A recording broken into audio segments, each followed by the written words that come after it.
Starting a software company today is very different than it was 5 or 10 years ago.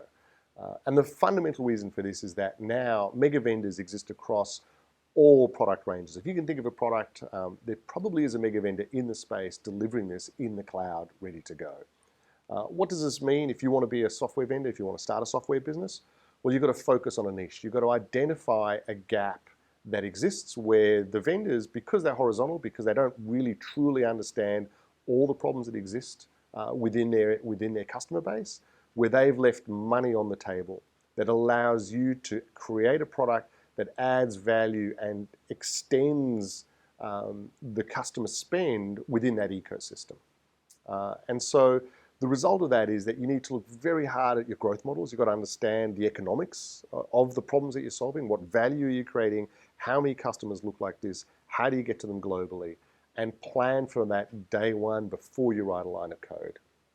And ultimately, I think to be really super successful, you've got to really fundamentally understand how you deliver value to the customer.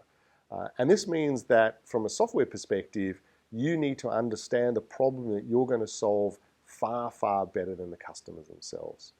And the result of that is that you can then build and truly deliver the value, the incremental value that your customers are going to look for.